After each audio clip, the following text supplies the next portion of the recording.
segundo escreveu João, capítulo de número 3, verso de número 14.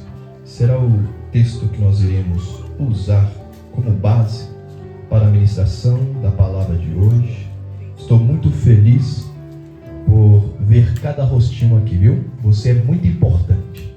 Nós nos alegramos com a sua presença aqui. Você não é apenas um número, não. Você é alguém que nós aprendemos a amar. Que nós amamos, e cada vez que você vem, você vai guardando no nosso coração o desejo de orar mais por você, de ver você crescer e ver você melhor, dia após dia. Esse é o nosso desejo. Bom, João, capítulo de número 3, verso de número 14 a seguir. Diz assim: E como Moisés levantou a serpente no deserto, assim importa que o Filho do Homem seja levantado, para que todo aquele que nele crê não pereça, mas tenha vida eterna. Versículo 16: Porque Deus amou o mundo de tal maneira que deu o seu Filho unigênito, para todo aquele que nele crê não pereça, mas tenha vida eterna. Porque Deus enviou o seu Filho ao mundo, não para que condenasse o mundo, mas para que o mundo fosse salvo por ele. Quem crer nele não é condenado, mas quem não crê já está condenado, porquanto não crê no nome do unigênito Filho de Deus. E a condenação é esta, que a luz veio ao mundo, e os homens amaram mais as trevas do que a luz, porque as suas obras eram más.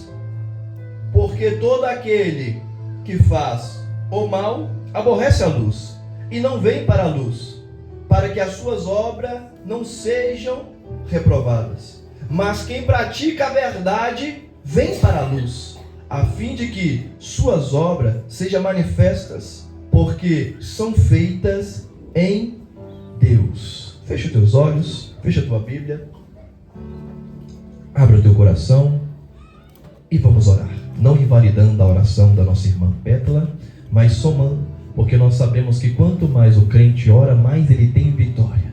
Vamos orar.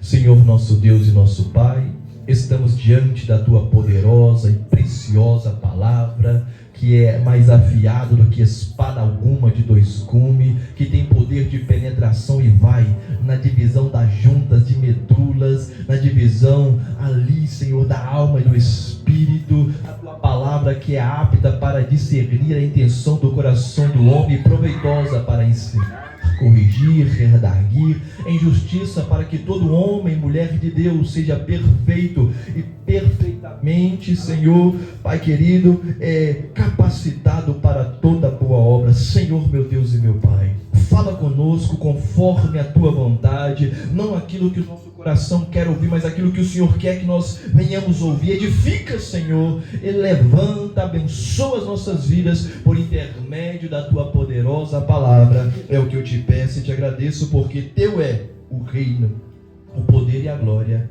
para todos sempre. Amém. Entenda uma coisa comigo: você não entrou dentro dessas portas por um acaso, nem por uma coincidência. Você foi chamado. Deus te chamou, Deus te convocou.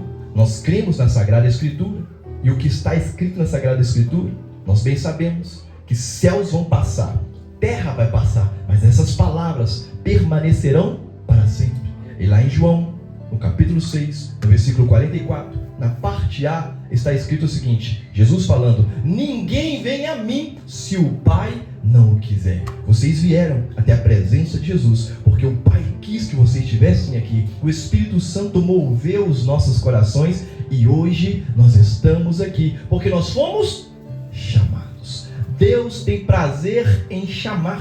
Deus chama. Deus, Ele chamou Abraão e falou: Abraão, sai da tua terra, sai do meio da tua parentela, sai deste ambiente de conforto e vai para uma terra que eu te mostrarei. Eu farei de ti uma grande nação, eu abençoarei os que te abençoarem e amaldiçoarei os que te amaldiçoarem. Abraão, sai. Deus chamou Abraão. Deus chamou Moisés. Moisés fugiu do Egito, foi lá para a terra do seu sogro, estava lá como um pastor, lá no monte estava ele. Aí Deus se apresentou para ele numa sarça que pegava fogo, mas não se consumia. E Deus foi lá e chamou Moisés. Deus chamou Davi. Davi estava lá atrás das malhadas, cuidando de pouquinhas ovelhas que nem dele era do pai dele. Mas Deus ouviu e o chamou. No Novo Testamento nós vemos Jesus, o Verbo encarnado, também chamando. Jesus, depois de ser batizado por João Batista, 2 discípulos de João seguiram Jesus e perguntou: Senhor, onde o Senhor mora? Aí Jesus disse: vem e vê. Jesus chamou. Jesus, quando viu Pedro lá pescando e lançando a sua rede, Jesus chegou e chamou ele e disse: olha, vem, segue-me, porque eu te farei pescador de homens. Jesus chama. Jesus chamou Filipe. Jesus chamou Natanael. Quando Natanael chegou diante de Jesus, ele falou assim: eu te conheço, vem. Jesus chamou Mateus. Lá estava Mateus, um cobrador de impostos, lá na alfândega. Jesus passou por ele, olhou e disse: segue-me. Mateus não pensou duas vezes, ele largou tudo e seguiu o chamado. Jesus, ele chama, ele tem prazer em chamar. E eu tenho a plena certeza que nessa manhã Jesus está te chamando. Você foi chamado por ele. E se você foi chamado por ele, é porque ele tem um propósito na sua vida. Jesus saindo dali, ele chegou na beira do mar, e lá estava mais 2 pescando com o seu pai, Tiago e João. Jesus os chamou e eles foram. E quem registrou as palavras que nós aqui lemos foi este João. João, nós bem sabemos que entre todos os discípulos de Jesus, ele era o caçulinha, ele era o mais novo, era o que tinha menos idade. E João e o seu irmão, nós poderíamos chamar a Evelyn, que ela está lá fora com o hino, ou desliga. Por favor.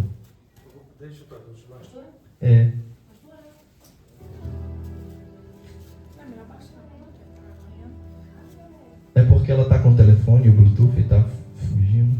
Atrapalha um pouquinho. Mas eu não perdi o fio da meada. Tiago e João foram chamados. João era o caçulinha. E João e Tiago, eles tinham uma peculiaridade nas suas características. Eles eram conhecidos como filhos do trovão. Sabe por quê? Porque eram explosivos. Eles eram rudes. Tão rudes que um dia Jesus falou com eles o seguinte: olha, vai ali numa cidade e procura lugar para nós ficarmos, porque nós vamos sair daqui e vamos para lá. Eles foram e quando voltaram falaram com Jesus: Jesus, ninguém abriu a porta para que nós fiquemos. Vamos orar para que caia fogo do céu e mata todo mundo. Eles eram brutos, eles eram rudes. Só que com o estreitar do relacionamento deles com Jesus Cristo, eles foram mudados.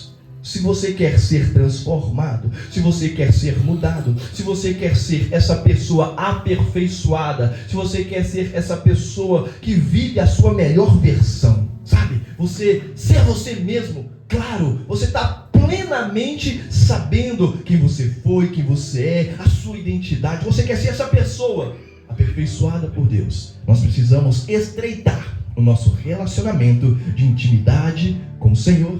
João, ele estreitou tanto o relacionamento de intimidade com o Senhor, que entre os 12 apóstolos, Deus tinha 3 que eram mais chegados: Pedro, Tiago e João. E desses 3, João era aquele que era mais próximo de Jesus. João era aquele que colocava sua cabeça no peito de Jesus e recebia cafuné de Jesus. Jesus o amava, ele amava a João, e eles tinham um relacionamento de intimidade, amizade e um amor profundo.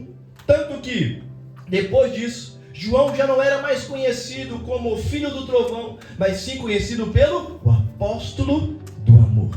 Era aquele que mais parecia com Jesus. Quando olhavam para ele, sabia que as atitudes, as ações deles eram parecidas com as ações de Jesus, porque ele amava, ele era diferente de alguns dos demais, que muitas das vezes, ainda assim, tratavam a igreja com algum tipo de grosseria.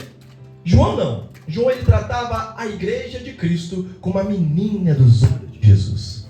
Como alguns, às vezes, iam repreender a igreja com truculência, João não. João, quando ia repreender os irmãos, ele falava: irmãos, filhinhos, não pequeis, mas se porventura pecares, lembre-se que tem um advogado, Jesus Cristo, o justo. Ele amava a igreja, ele repreendia, ele não compactuava com erro, mas quando ele ia corrigir, ele corrigia com ternura, com amor, com respeito. Ele sabia que a noiva não é dele, a noiva é de Jesus. E se eu quero agradar a Jesus como um bom amigo dele, eu vou tratar bem a noiva que é dele.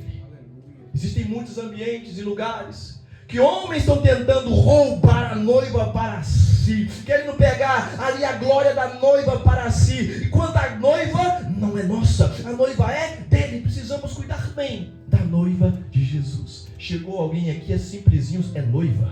Chegou alguém aqui com pouco recurso, é noiva. Chegou alguém aqui cheio de dinheiro, é noiva. Nós temos que tratar todos da mesma forma, é noiva. Somos uma família Cristo, somos membros de um só corpo, Cristo. Nós não podemos nos ferir. Olha só para você ver, nós somos membros do corpo de Cristo. Aí um é um dedo, outro é uma mão, outro é uma cabeça, né? Tudo tem o seu sentido, tudo tem a sua importância, até o dedinho do pé. Às vezes você olha assim para o pé, para que serve o dedinho do pé? Tem alguma utilidade? Eu acho que só serve para bater na esquina dos negócios assim, doer, não é?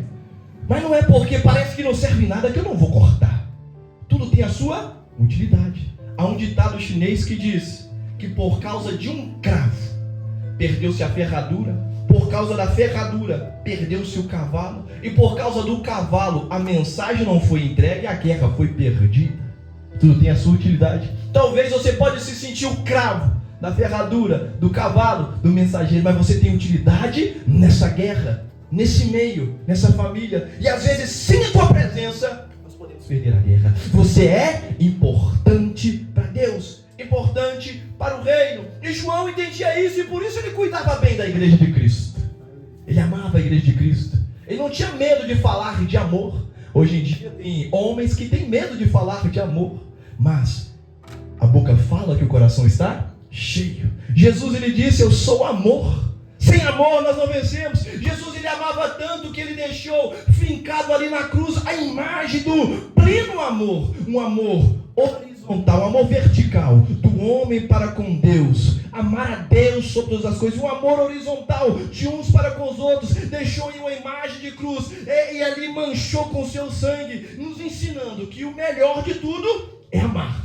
E Coríntios capítulo 10 diz: se não tivermos amor, nós seremos como metal que soa, é só barulho. Amor! O amor é o maior de todas as coisas. E João, esse apóstolo que amava, registrou as palavras que nós aqui lemos, que o próprio Jesus falou em João capítulo de número 3, versículo 14. É Jesus dizendo: e como Moisés levantou a serpente no deserto, assim importa que o Filho do Homem seja levantado. Jesus falando acerca de si e se comparando a uma serpente. Olha que coisa contraditória, não é? Uma serpente. Quando nós falamos sobre serpente, tem pessoas que já sentem até um arrepio. Que animal asqueroso, né? Que coisa assim, que medonha. Tem pessoas que sonham de noite assim, sonhei com uma cobra, já acorda assim, ó, atribulado. Meu Deus, tem traição aí, tem alguma coisa errada aí.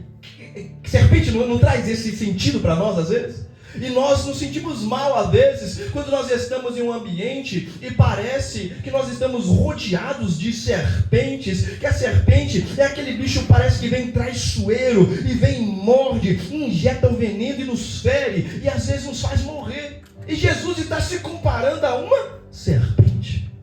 E se nós formos olhar, nesse momento, o mundo ao nosso redor, parece que nós estamos em um ninho de cobra.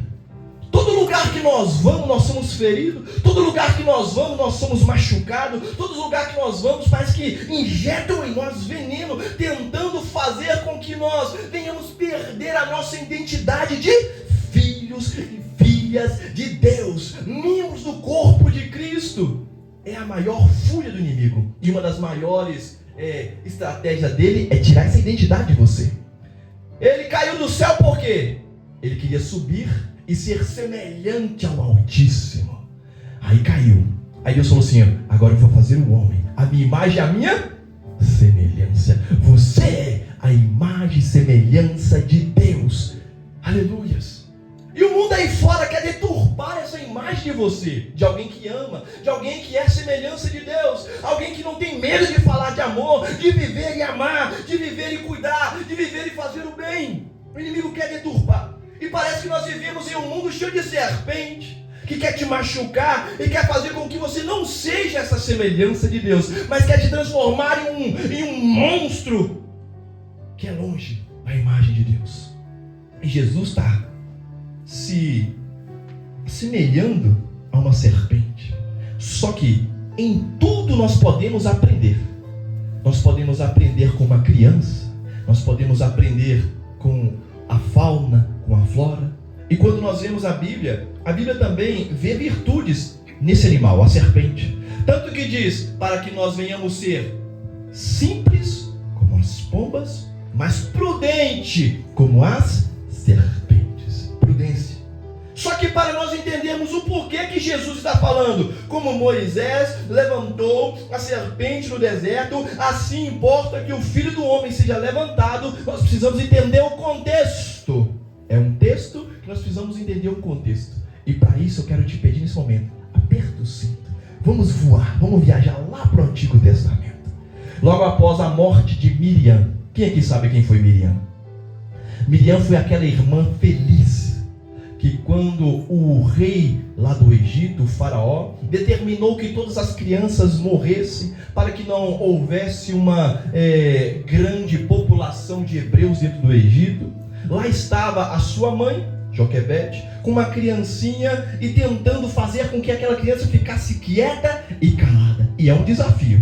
Nós vemos aqui. É difícil fazer. Quem é mãe sabe, criança calada e quieta é difícil. E lá estava Joquebede tentando fazer a criança ficar caladinha e viu que ia chegar um tempo que não ia conseguir. E soldados iriam entrar e ia matar aquela criancinha, o pequeno Moisés. Então ela faz um cestinho, betuma com barro e coloca no rio Nilo.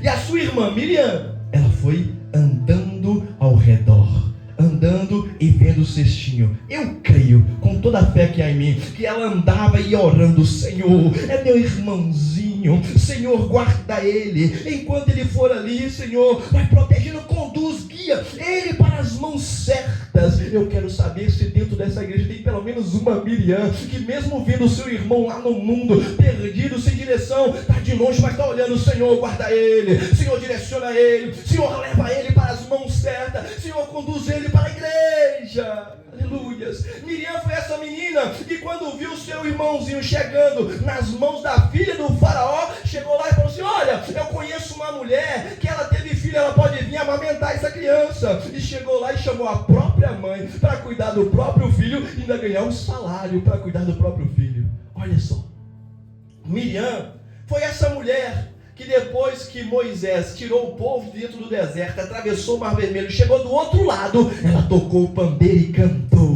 com alegria. Aleluias. Miriam era uma mulher alegre, só que lá em Números 20, depois da morte de Miriam, Moisés sentiu, era sua irmã. É muito difícil nós lidarmos com a dor da perda, sim ou não? Quem já perdeu algum ente querido, algum amigo querido? É difícil. Moisés estava ali sentindo a dor da perda da sua irmã. A alegria foi embora. A minha intercessora foi embora. Aí veio o povo que foi liberto do Egito no momento em que faltava água. E começaram a se congregar, a se reunir contra Moisés e Arão. Olha, por que você nos tirou lá do Egito? Por que você nos trouxe para esse deserto? Não tem água, não tem carne, não tem romã, não tem frutas, não tem nada. Por que você nos tirou de lá? E se levantou contra Moisés. Agora imagina a cabeça daquele líder, tendo que lidar com isso. Além de lidar com a dor da perda, além tem de lidar com uma rebelião. Pessoas se congregando contra ele. Se congregar para adorar a Deus, não se congregava. Isso aqui é nosso, estamos nos congregando para adorar a Deus. Lá o povo, muito mais numeroso que eles, se congregou para levantar-se contra Moisés.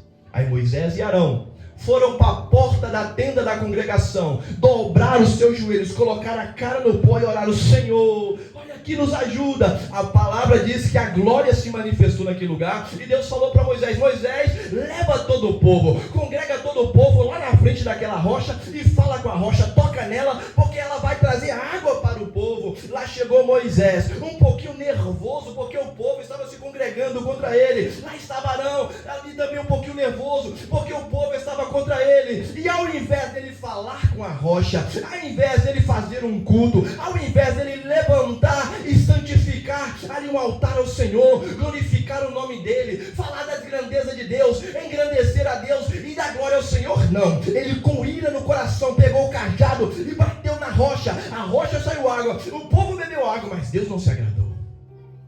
Há momentos que Deus fala com o nosso coração: toca nele. Aí a gente vai lá e bate. Não é para bater, é para tocar. É amor. Aleluia. Temos muitos lugares aí que eu já tive ambiente que o pastor chegou no altar: hoje é dia de eu bater na igreja. E eu sentado lá atrás, oh meu Deus, bater na igreja. É sua? É sua pra você bater nela? É seu filho, eu posso bater no seu filho? Não posso, não é meu. Como é que Deus mandou? Tocar, não bater. Aí passa-se o tempo, todos ficaram saciados.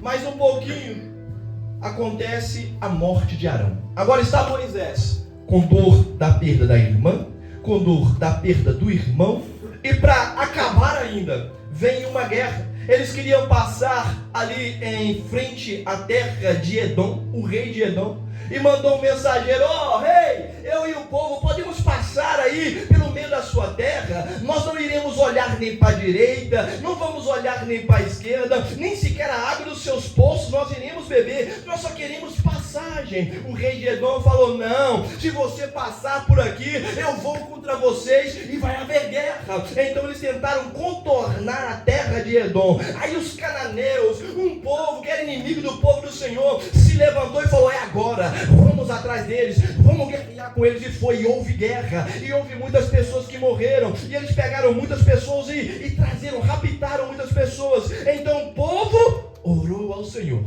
e pediu: Senhor, dai-nos os cananeus em nossas mãos, e nós iremos resgatar o nosso povo, e iremos destruir a cidade, a terra deles. Olha se não há uma aparência com o que está acontecendo agora lá em Israel.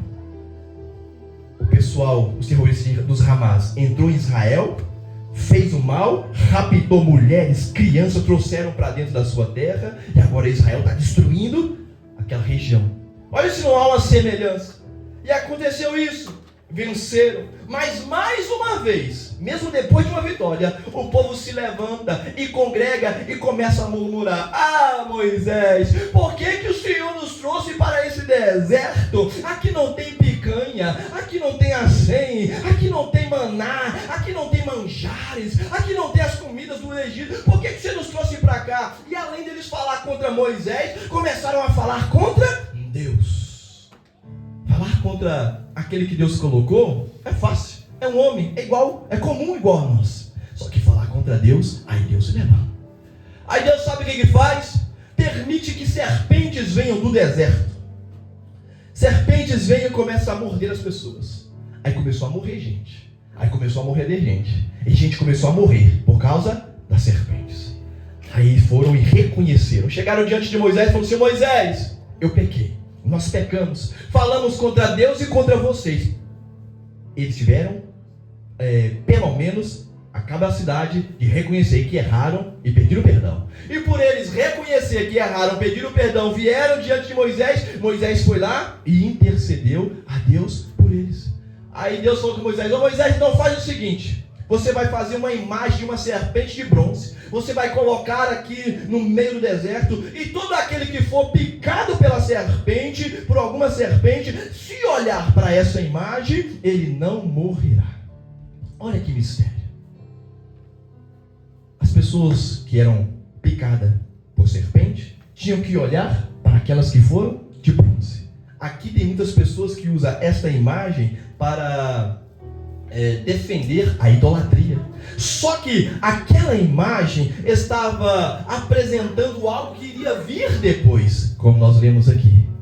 Quando eles olhassem para algo, era porque o povo estava muito disperso, estava olhando para isso, estava olhando para aquilo, estava olhando para trás, estava querendo voltar para o Egito, e Deus estava querendo que eles entendessem o seguinte: o negócio é olhar para um alvo, é desse alvo que virá a cura, é desse alvo que vai vir o antídoto, é desse alvo que vai vir a esperança, é desse alvo que vai vir o direcionamento, e esse alvo não é essa imagem, esse alvo é meu filho, que eu irei levantar lá na frente. E o povo começou a olhar para aquela serpente, e ali eles recebiam a cura, e ali eles não morriam. Você quer viver nessa terra, mesmo rodeados de serpente, pessoas querendo tirar a sua paz, querendo tirar a tua alegria, querendo tirar o teu ânimo, querendo matar a tua esperança, querendo tirar a tua fé. Então olhe para Cristo. Jesus está falando, assim como Moisés levantou a serpente no deserto, é necessário que eu seja levantado. E quando vocês olharem para mim, mesmo no mundo, vocês não vão morrer. Aleluias. Ele continuou dizendo, porque Deus amou. Deus fez isso por quê? Porque amou.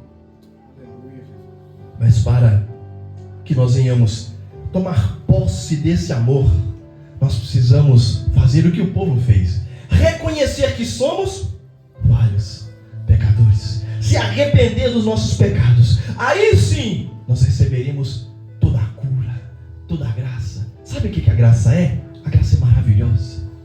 A graça nos cobre, é um favor que nós não merecemos. Tinha um homem que estava preso. Eu já contei essa história aqui. E esse homem preso, ele tinha um decreto ali de morte. Aí o prefeito da cidade fez o seguinte: nesse dia de festa nós iremos dar aqui uma carta de perdão para uma pessoa. Escolheu aquele preso que ia ser morto no dia seguinte. Aí só que esse prefeito fez o seguinte: ele se vestiu de padre e foi lá na cadeia. Aí colocou a carta do perdão dentro da Bíblia. E quando ele ia chegando perto ali da prisão, da cadeia, da cela que esse preso estava, e queria falar com ele, queria trazer ali a carta de perdão para ele, mesmo aquele homem chegando perto, o outro começou a falar: não, sai daqui, não quero saber de padre, não quero saber de Deus, não quero saber de nada disso. Eu vou morrer amanhã. O que você vem falar comigo aqui agora? Não quero saber de nada disso. Aí no dia seguinte ele foi para morrer.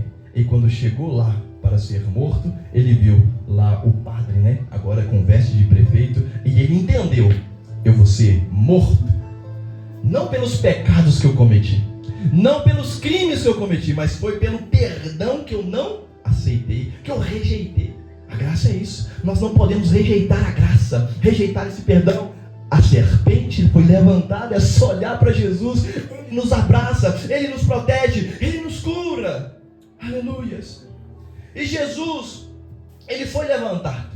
Estava Jesus pregando para uma multidão, e toda a multidão ouvindo e bebendo das palavras de Jesus, porque Jesus não falava palavras vazias. Jesus pregava com eloquência, Jesus pregava com unção, Jesus pregava com autoridade, sabendo aquilo que ele estava pregando. E ele pregando para uma multidão, e vendo que a multidão estava sendo alimentada na sua alma, a fé estava crescendo. Só que o povo estava muito tempo atrás dele, e o povo queria pão. Aí Jesus faz um grande milagre: a multiplicação do pão e dos peixes. Quando o povo viu aquilo, falou: opa, nós vamos coroar ele, esse aí é o nosso rei. E tentaram coroar Jesus, só que Jesus sabia que o momento não era aquele. Aí Jesus saiu e foi para o monte orar.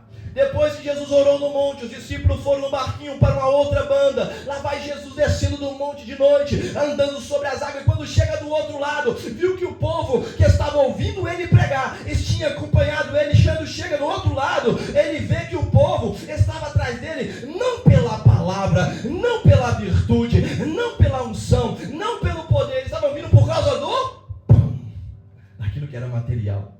Aí Jesus começa a se revelar: ei, os vossos pais comeram do maná no deserto e morreram, mas eu sou o pão vivo que desceu do céu. É eu que vocês precisam para ter salvação. É Jesus. Ele está dizendo: olha, se você não comer da minha carne e não beber do meu sangue, não tem parte comigo. Aí no último dia, no dia que ele ia ser morto, no dia seguinte, ele chama todos os discípulos e prepara uma mesa assim, ó. Aí começa a cortar o pão e diz diz assim, ó, esse é o meu corpo, que foi rasgado por vós. Fazer isso em memória de mim. Todas as vezes que você vê o pão sendo cortado, lembra que a minha carne foi toda dilacerada por chicotadas. Lembra que foi colocada ali uma coroa de espinho na minha cabeça, e quando os espinhos entravam, furava, doía, o sangue escorria pela minha face. Quando vocês pegarem esse cálice, lembra do meu sangue que foi derramado. Esse sangue, ele vos purifica de todo pecado. O meu sangue foi derramado. Ele está dizendo para o discípulo, fazer isso todas as vezes em memória de mim. Aleluia. Jesus se revela, ele vem instruindo que há uma necessidade de nós buscarmos estar cheio dele. E quando ele se revela para os discípulos, muitos começaram a ir embora, porque não entendiam, a espiritualidade estava lá embaixo. Jesus está dizendo, eu sou o pão vivo que desceu do céu. Quem não come da minha carne, não tem parte comigo. Quem não bebe do meu sangue, não tem vida eterna. Aí o povo começou, poxa, agora nós vamos virar canibal? Comer carne, beber sangue? Que coisa é essa? Não compreendiam. Aí começaram a ir embora. Aí Jesus olha para os 12 e fala assim, se vocês quiserem ir embora, também vá. Aí Pedro se levanta e fala, Senhor, mas para quem? Não é para onde, é para quem nós iremos? Se só o Senhor tem palavras de vida eterna. Você precisa estar em um ambiente onde Jesus é magnificado, que diminua eu, mas que Jesus cresça, que o nome dele seja exaltado. Não existe o eu, existe o ele neste ambiente. Enquanto você está se alimentando de Jesus, da palavra de Jesus, da presença de Jesus, você está tendo parte com ele, você está se alimentando dele, bebendo dele. Por isso Jesus disse, eu sou o pão vivo que desceu do céu. E por isso que Pedro disse, Senhor, para quem nós iremos? Só tu, só Jesus tem palavra de vida eterna, palavra que traz esperança, palavra que traz ânimo, palavra que traz força, palavra que traz vida. É só Jesus que tem. Aleluia. E o apóstolo Paulo, lá em Coríntios, capítulo 11, ele vem instruindo a todos nós que fazemos partes da igreja a ceiarmos. E todas as vezes que nós fizermos isso, nós vamos fazer em memória dele. E nessa manhã de domingo, nós iremos fazer esse ato de ceiar.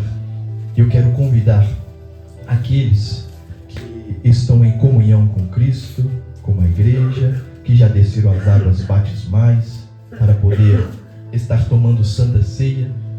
E aqueles que ainda não se sentem preparados para poder tomar santa ceia, vocês vão permanecer sentados e alguém vai passar levando um pouquinho de uva. Aí você vai pegar uma uvinha, representando que na próxima ceia você estará aqui, em plena comunhão, ceando. Se porventura você não aceitou Jesus, como nós lemos aqui, ele disse, eis que estou à porta e bato. Se ouvires a minha voz e abris a porta do teu coração, eu entrarei. Esse é o momento de você aceitar a Jesus. Se você já aceitou a Jesus e se afastou dos caminhos dele, mas hoje sente o desejo de voltar, de se reconciliar, hoje é o dia. Eu quero fazer, Senhor, uma reconciliação, eu quero reatar a aliança com Deus. Esse é o dia. Se porventura você já reatou a aliança e ainda não se batizou nas águas, você pode falar, pastor, marca a data que eu quero me batizar, eu quero descer as águas e depois eu quero sim fazer parte, deste memorial de tomar parte do corpo e do sangue de Cristo Jesus, meu Senhor. Amém? Quero convidar aqui à frente a Mariana e o Júnior. Pode ser, Júnior? Operadores dessa casa, que eles estão aqui, estarão levando. E o Esaú. Esaú vai estar nos ajudando aqui hoje também. Vai estar levando a uvinha. Vem aqui o Júnior. Vai estar levantando aqui o pão, orando pelo pão, consagrando o pão. Esse pão representa, não vira carne, representa, o corpo de Cristo, representa a carne de Cristo, e o sumo da uva vai representar o sangue de Cristo. Não é, vai representar. Nós iremos consagrar e tomar aqui parte da ceia do Senhor. Amém? A missionária Evelyn estará louvando ao Senhor enquanto nós estaremos aqui apresentando o pão. depois o sumo da